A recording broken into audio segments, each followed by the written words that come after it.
What's up, everybody? Welcome to the View from Jamestown podcast edition. This is episode 79, and this morning we have a special guest from the NACD. We have Jennifer Gibson. She's the Vice President of Regulatory Affairs with the NACD. I know we've had some folks from the NACD on before. I believe this is the first time we've had Jennifer on, so thank you for taking some time with us this morning. Look forward to talking to you. How's everything going today? Oh, great. Well, thank you. Thanks so much for having me, Ben. Yeah, I believe you had our president, Eric Beyer, on maybe even a couple of years ago, but really pleased to be here. This is, I confession to the audience, this is my first podcast, so bear with me, but really happy to be here. I think we've been lucky enough to have a couple guests first podcast with us, so glad to be introducing people to the podcast world. It's always exciting. Yeah, and we're going to be starting our own at NACD in the next few months too, so we'll become real pros at it ourselves, hopefully. Perfect. There you go. That's exciting to hear. And where are you joining us from this morning? I am joining you from the NACD offices in Arlington, Virginia, right outside of Washington, D.C. Perfect. Well, again, thanks for making some time for us. Excited for a chat on all things going on in the regulatory world these days. But to kick things off, why don't you introduce the NACD, if anyone's not familiar with the NACD organization, as well as give a little bit of background on yourself and your role at the NACD. Okay, happy to. So the NACD, the National Association of Chemical Distributors, is the premier trade association for chemical distribution. We have about 400 companies involved. About 230 of those are distributors, like the chemical company. And then we have producer affiliates, chemical handler affiliates, and service provider affiliates. And we have three main roles at NACD. One is education and networking. We have lots of great meetings and lots of educational materials for our members. We have our responsible distribution program, which is our environmental health, safety, and security, and new coming sustainability program. And we have, of course, what my department is advocacy. So we are very involved in both the legislative and regulatory activities in Washington and to some extent the state level. And as for myself, I have been with NACD for coming up on 18 years. So I've been here for quite a while, and I'm still learning things every day with all of the regulations our industry has to deal with. And before that, I was a lobbyist for a property casualty trade association and started my Washington career on Capitol Hill, working for a couple of House members. Very cool. Have you been in a similar role the whole time with the NACD, or have you changed your focus around? I have a little bit. I'm a lot more focused now on regulatory. When I first started, I was doing everything. I was doing all of the legislative and the regulatory. And now we have 7 people on our advocacy staff. So we've grown a lot. Very cool. And what are the primary differences? Like you said, you were doing kind of both sides when you first started. What are some of the core differences in those two different, I guess, departments, if you will? Yeah, the legislative is more focused on Capitol Hill, meeting with members of Congress, supporting or opposing legislation, and really kind of on the ground up there on the Hill. And the regulatory side is more with the federal agencies. We meet with the regulators and look at the proposals they come up with and file lots and lots of regulatory comments on their proposals, things like that. Got it. Very cool. And also try to educate them on all the good things responsible distribution does. You'd be surprised at how many people have no idea what our industry even does. And so really, and over the past, with the pandemic and really being able to emphasize how critical this industry is to the supply chain has been very interesting. I think we've opened a lot of eyes as to how critical our industry is to the economy and the well-being of the United States. Yeah, I believe it. And the chemical company, we're proud to be a longtime member of the NACD. I know you guys do a great job for companies like us, and between some of the trade shows and events you guys do, network opportunities, and I know we're a huge asset when COVID came around, and working with companies like us on different legislative things and some of the different support programs are coming out and whatnot, really advocating on behalf of, a sort of niche part of the chemical industry with the distribution network. So, proud to have been a long-time member and, support you guys just as much as you guys support us with some of the events and things like that you put on. So it's been a great relationship. Yeah, that's great. In fact, we just had our big meeting last week, our big ChemEdge operations and regulatory conference, and y'all were there, so that was good. We were, yes, yeah, absolutely. That was I wasn't there personally, but heard from the folks that were there. It was a great event, got a lot out of it. So definitely some value there with those annual shows you guys do. Yes. And of course, we have our other big one coming up in November, our annual meeting, which is more focused on the CEOs and sales. Sure, sure. And have Very a cool. great program there planned too. Yeah, obviously we're based up in New England, so I know we go to like some of the regional events and the Northeast events. Sometimes I wish we were in like California because I know the NACD West is always, I think, in Hawaii, the Yes. Western regional meeting. So I think Oh, we get gypped a little bit on that yeah. side, but They welcome people from other regions, so they'd love to have you.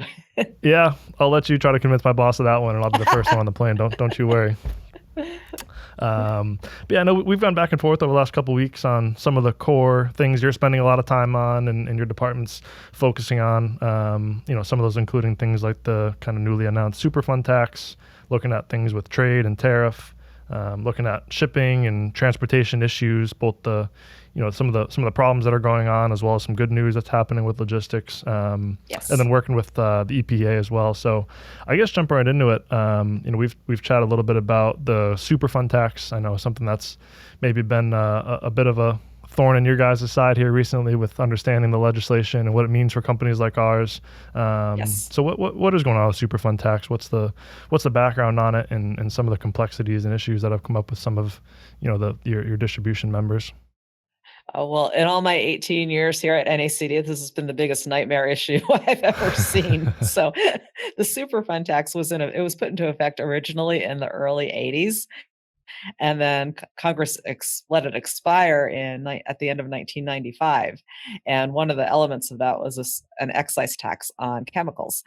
And in the big infrastructure package that was enacted in November, they snuck this back in there. So it took a couple weeks for everybody to realize what was going on, and then everybody was trying to figure out what does this mean? How do we comply with this? And so we put together. Had an initial webinar in January and put together an initial informational paper. So what this does, there are kind of two lists. One is of taxable chemicals, and one is of taxable substances. And the taxable chemicals are pretty straightforward, and then the substances get a little bit more complicated because it has to do with if those are imported, and there's a list, and the IRS has provided rates for most of those substances, but not all. So we have been going back and forth with the IRS trying to get additional guidance. For example, when a mixture is imported, so if it's not on the substance list, but it has taxable chemicals or substances in it, how is that handled? That's just one of the examples of the really complex questions. And another caveat of this tax is that semi-monthly deposits are required. So the tax officially became effective on July 1st, and then the first semi-monthly deposit was due on July 29th, when all of these questions are still pending out there. So the IRS did provide a little bit of penalty relief. They issued a memo a few months ago saying that they wouldn't come after firms who made a good faith effort to make those deposits.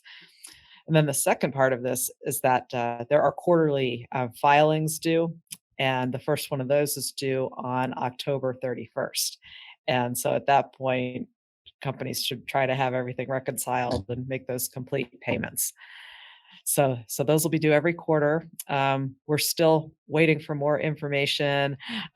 We've sent two big letters to the IRS. We met with them via phone call in mid-July, and they really didn't answer a lot of our questions. So we've been getting letters from the Hill to go up there asking for guidance.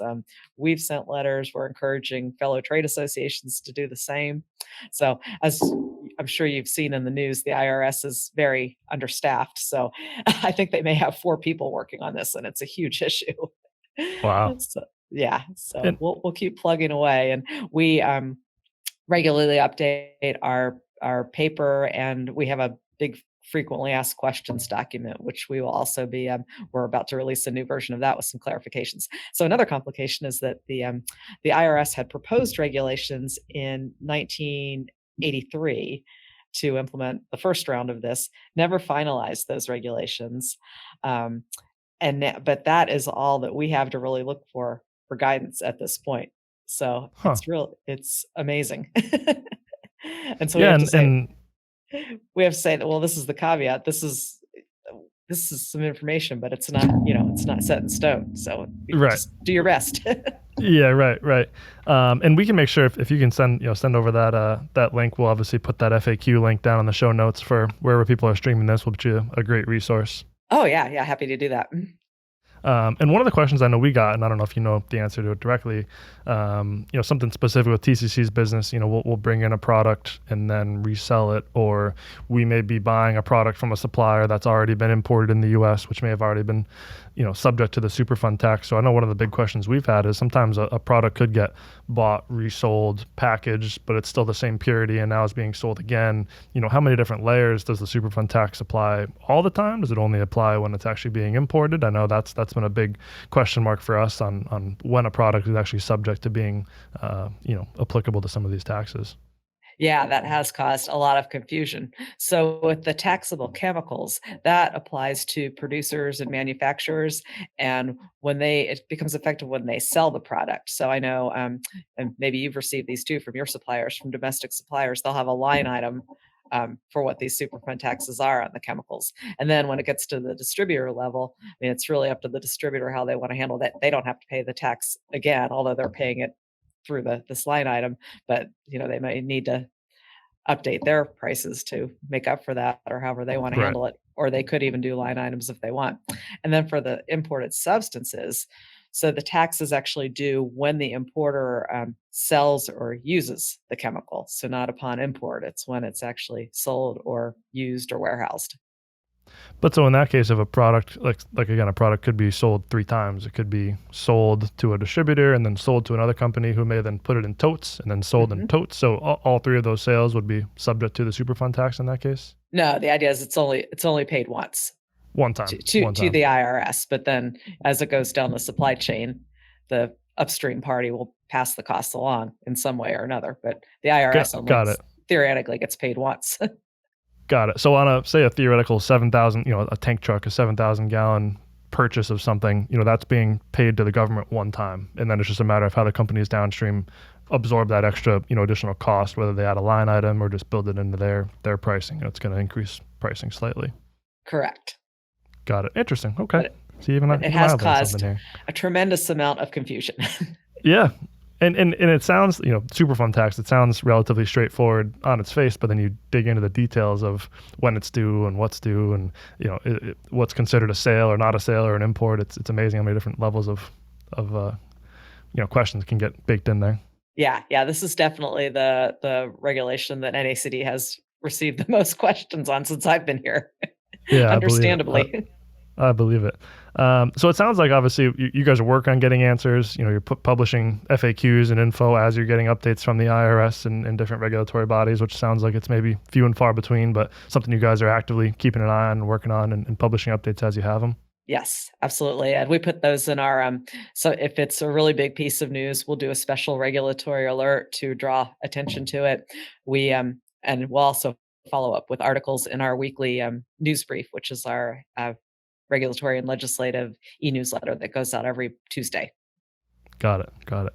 Yeah, it sounds like a great resource. If someone listening isn't currently a member of the NACD or getting some of that info, maybe a great reason to join or get involved and reach out to you to at least get some guidance on what's happening there. Yes, absolutely. Because I wonder if a company isn't a member of a trade association like NACD, I wonder how they would even know about something like this. Yeah, it's a great point. I mean, I know some people may think of the NACD or different trade organizations, maybe based on the trade shows they put on or different marketing events that they host and things like that. But this is obviously, maybe something that doesn't cross the minds of an average salesperson or product manager or whatnot. But people that are focusing on, the invoicing and the billing and the regulatory side of things, it's a huge, huge asset to have a resource like you guys to be able to answer some of these questions. Absolutely. Another thing that's been going on for a good while, I know there were a lot of questions when they first came out, and I think there still are some question marks on when they may go away, is looking at trade and tariff. Obviously, the 25% China tariffs are still largely in effect, with a few exceptions and things that have been removed. I know there's a lot of questions now on with obviously a new president and system in place, if those are going to stick around or be removed. Is that something you guys are still keeping a close eye on and spending a lot of time on with those tariffs? And what's kind of the outlook on whether those will expire or be removed, or if you think they're around for the long run? Yeah, we definitely are still very involved in that. And we were hopeful that with the new administration, there might be a change of approach. And as of a few months ago, there was talk that there might be some relief on these tariffs. But over the past few weeks, that seems to have stopped. So, as from what we can tell, for the foreseeable future, the tariffs will be in place. Um, what we're working on now is trying to get a more expedited and clear exclusions renewal process. As you noted, some substances, chemicals have been excluded from the tariffs, and but it's really convoluted to how to even get those exclusions granted and how to get them renewed. So that's kind of where our focus is right now. And then even as of just yesterday, we filed comments with the International Trade Commission. They had requested comments on the economic impacts of both the China Section 301 tariffs and the Section 232 tariffs. So we filed comments um, about the 301 tariffs and the impact they've had on the chemical distribution industry. Yeah, it's something we've obviously been impacted by. Some of our couple large products for us have been subject to the taxes. These products are only produced in China, so we have no choice but to bring them on. Companies need the product and pay the 25% extra, and then that obviously just gets passed on to the downstream pricing. And there's a lot of questions. That product has once or twice been put on the exclusion list, so then it's no longer subject to taxes or the tariff. But then, do you get the tariff back? Do you not get the tariff back? If you got multiple loads coming in a month and the exclusion comes into effect, is one load subject to it? Is one load not? Are we getting refunds? Are customers getting refunds? All kinds of fun questions. On the sales side, we've been getting asked, hey, we want our 25% back. What's like, well, it's not that simple. I know there's a lot of cases we haven't even gotten the money back, even if it is subject to it. So it's been a fun project the last couple of years, keeping an eye on that and understanding how that works and being able to accurately answer customer questions. Yeah, it's been keeping the customs consultants and attorneys busy. I can imagine so. So it sounds like maybe that's not a current priority for the administration. Looking at that, maybe removing that at this point, something that is kind of on the back burner a bit. Yeah, there's been a lot of talk about it, but have not seen much action and don't really see it coming, unfortunately. Yeah. Okay. Well, something I'm sure we'll keep an eye on, but it's certainly good feedback to hear what you guys are seeing on that. I know there's always articles that'll come out and questions, and that brings up a whole nother batch of questions from customers saying, "Oh, I heard it's getting removed or whatnot." So it's good to hear that. I mean, not good to hear, but it's good a good update that it's kind of on the back burner and hasn't really been talked about here in the last couple of weeks. Yeah, and if we hear anything different, we'll certainly let the membership know. Yeah, of course. Um, Shipping and transportation and logistics, I'm sure that's been a big talking point for you guys. I guess even pre-COVID, obviously, I've been with TCC personally 5.5 going on 6 years, and logistics and trucking and the driver shortage and whatnot has been a big topic of conversation throughout that entire time frame and even beyond that. So I know logistics has been a big question mark, especially in the chemical industry, but obviously with all industries that rely on these different modes of transportation. Sounds like there's both some good and some bad news going on in the logistics world. I'll let you decide what you want to start on. But what's currently happening, and what are you spending some time on in the transportation world?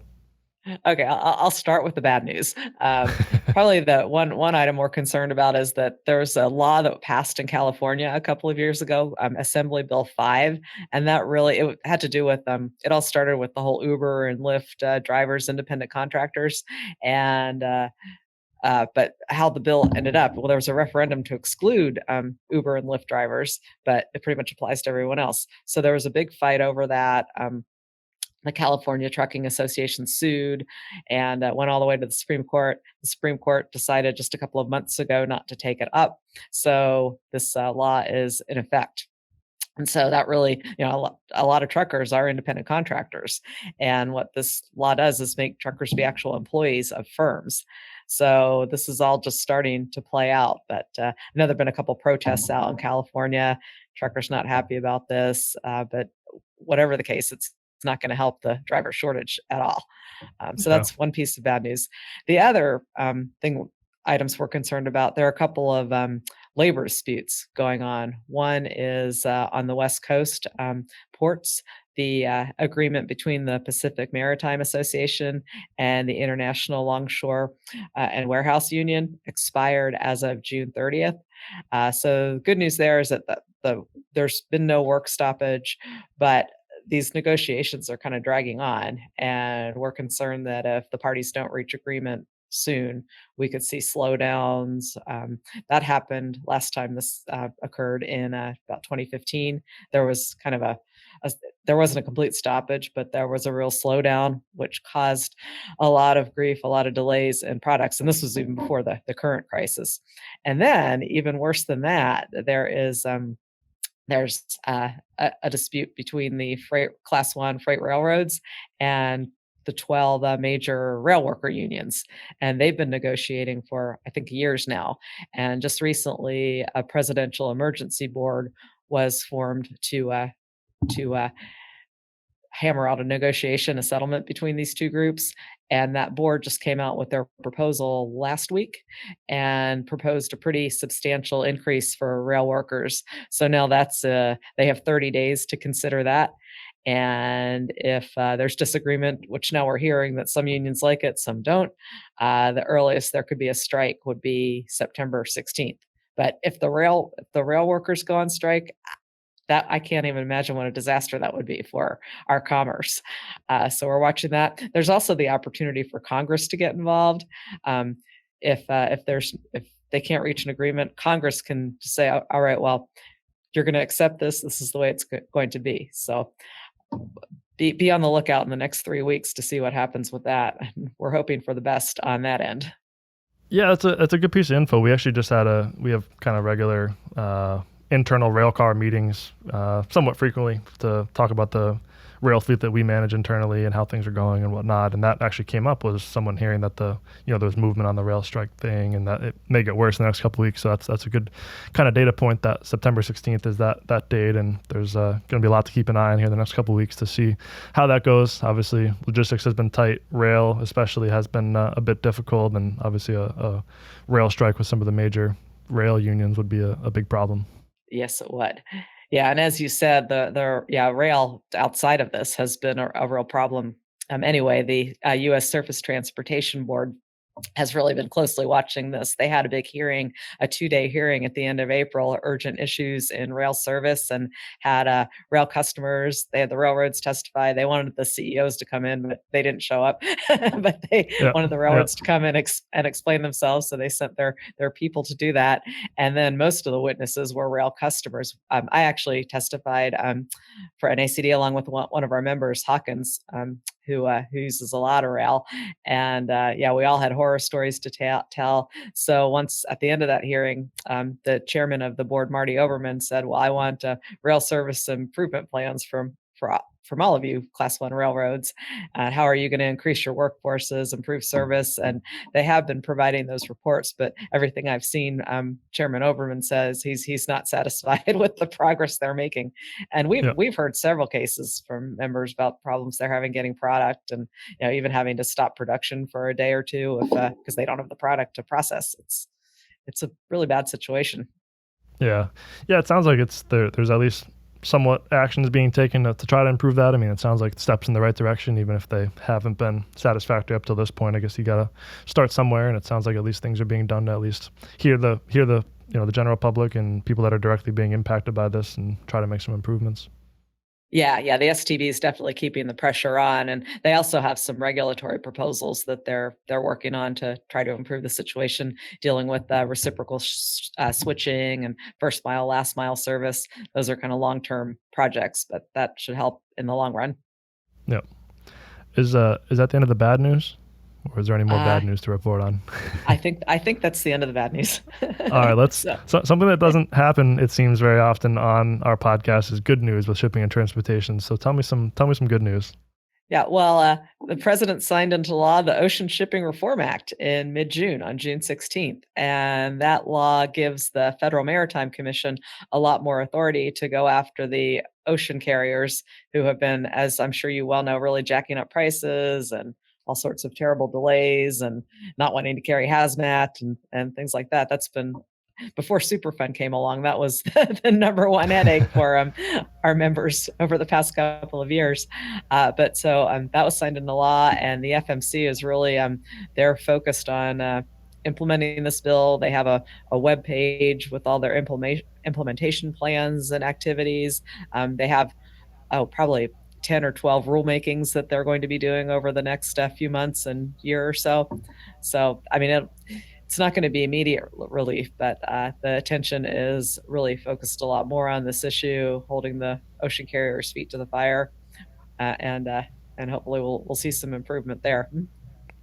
Yeah, again, sounds like it's, obviously some longer term plays to improve some of these things, but at least the conversations are happening. I know it may not be good news for people that are having issues today or tomorrow or next week with deliveries and shipments, but at least things are being done to try to improve things and give it more oversight and have some action here in the coming months and years.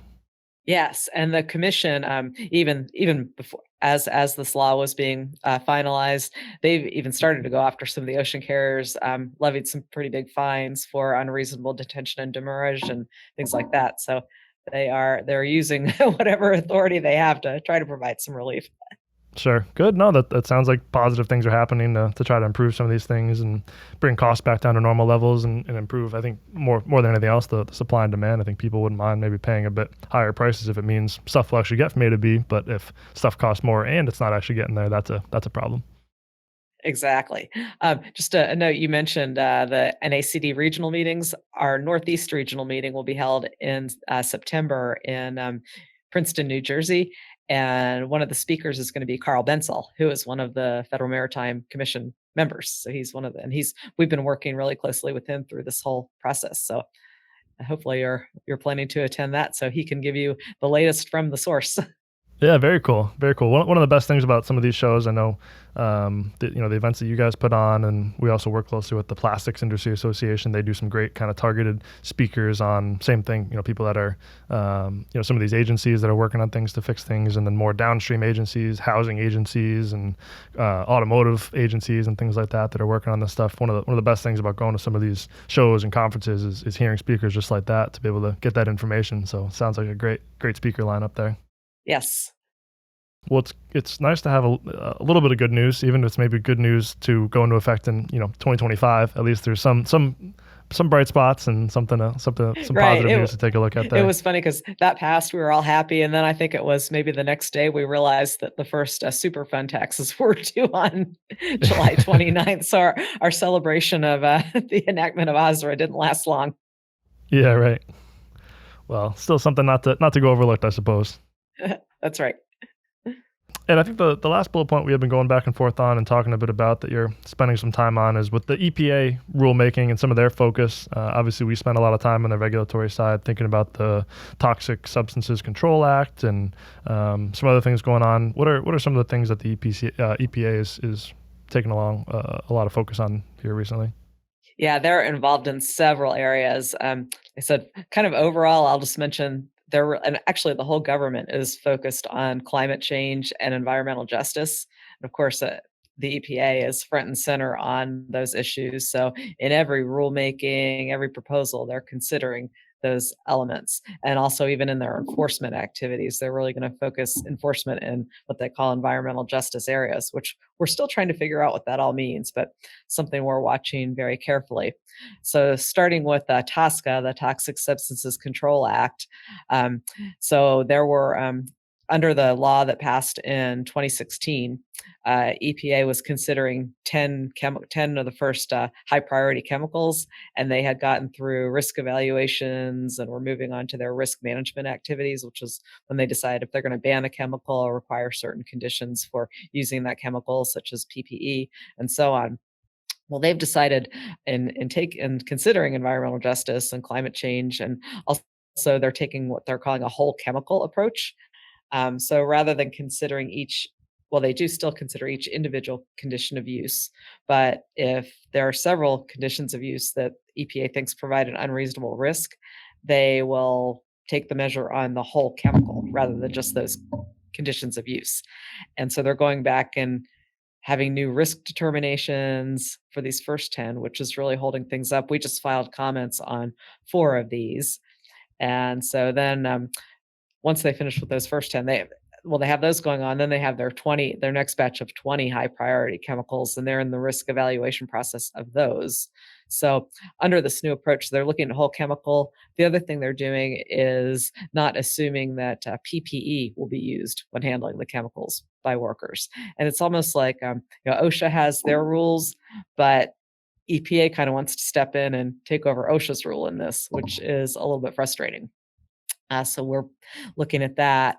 The other big news out of TSCA is that they are the 2016 law gave them authority to impose fees on industry for all the risk evaluation activities and new chemical applications and pretty much all those things. And they had proposed some pretty substantial fees a while back. And then the agency decided, well, these aren't high enough because Congress gave us the authority to recoup 25% of our fees, and we need this money. So we're expecting in the next month or two to see a supplemental notice that's going to increase these fees even higher.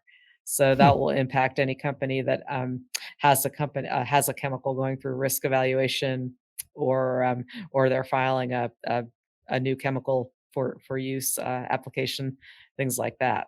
So that's another concern. Interesting. Yeah, definitely. Yeah. And then kind of that's the chemical side of EPA. And then moving over to kind of the facility environmental side, they have a couple of big proposals out.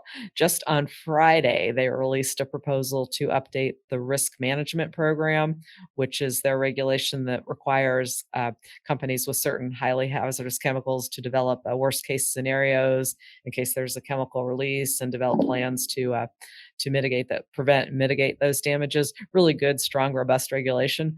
But EPA wants to update this and make it even more robust.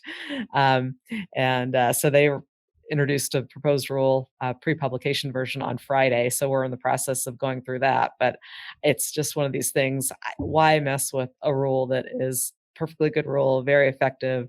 So we'll definitely be commenting on that one. We also recently filed comments on another proposal they had out to kind of establish a similar program to look at water releases. RMP is air releases, but apparently under the Clean Water Act, according to some environmental groups who filed suit a couple of years ago, EPA was supposed to have done this for water releases too. So they released a proposal in earlier this spring to do that, and it was really convoluted, unclear, all sorts of questions, a lot of concerns in there. So we filed very extensive comments on that one as well. Seems to be a bit of a common theme, huh? Yes, their EPA is keeping us very busy.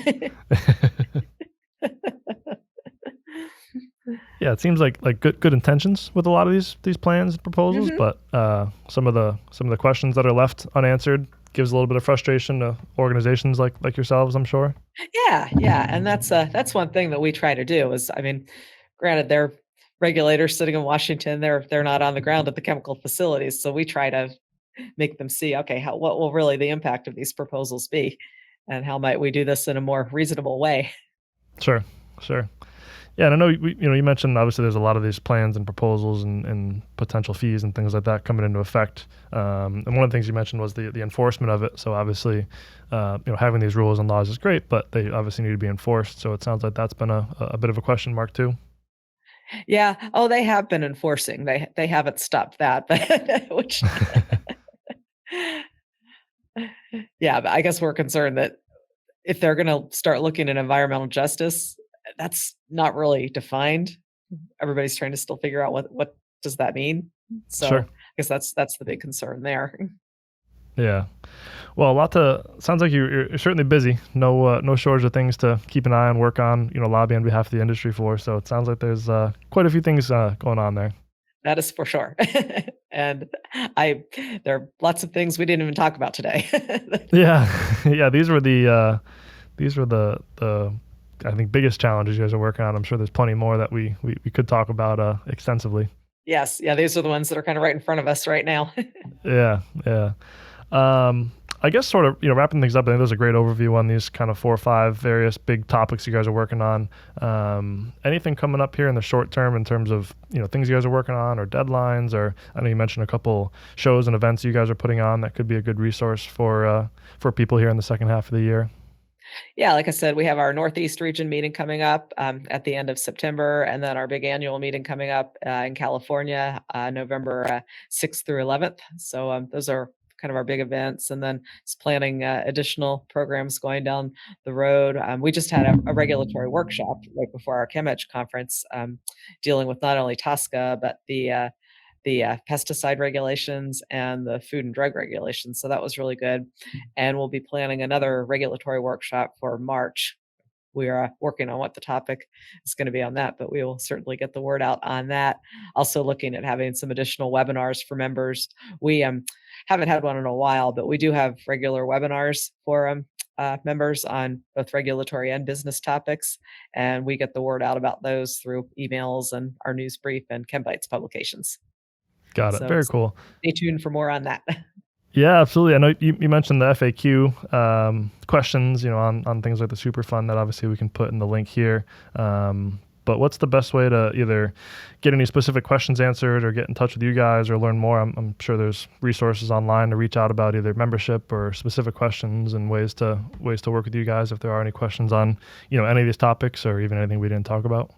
Yeah, we have a great website. And if you go to www.nacd.com and click on About NACD, and over on the left-hand side, you can scroll down and there's a link to all of our staff. So we have our email addresses on there and our pictures so you can see us. So reach out to any of us. Another tool we have on the regulatory front for members is our regulatory resource guide and checklist. So we put together this regulatory resource guide about over 10 years ago, and it's basically a list of the federal regulations that apply to chemical distributors. And then we list lots of resources for more information on those. I think that was 12 pages when I first put that together years ago. It's 36 now. Wow. Yeah. So a lot going on there, but that's a great resource. We also have that in checklist version, a Word version, and that just lists the regulations. And then there's a box companies can check, yes, this applies to me. No, it doesn't. And maybe companies can remove things from that as they're in the document and also add any international or state rules they're looking at. But those Sure. those are on our website under our government affairs section for members. Great resource. Well, Jennifer, it was great talking to you. There's a lot going on, a lot of great updates on, what's been going on, what's currently happening, and what's to come. So I think a great overview on these various topics. I'd love to have you on again in the coming weeks or months to, give an update on how things are moving along with some of these topics. And I'm sure inevitably some new regulatory challenges that we aren't even talking about today that are sure to come. So again, Thank you for the time. It was great talking to you and hope to have you on here again soon. Well, thank you, Ben. This has been great. Anytime, happy to do so. There's always plenty to cover. So yeah, sounds like it. Once again, thank you, Jennifer, for your time, and to the NACD for sharing some of your resources with us and giving an update on things. As always, appreciate you for listening and following along, whether you're following on the video version here, streaming our beautiful faces, or on the audio version, wherever you might be streaming. So as always, thank you for listening, and we'll catch you on the next episode. Great. Thanks, everyone. Thank you, Ben.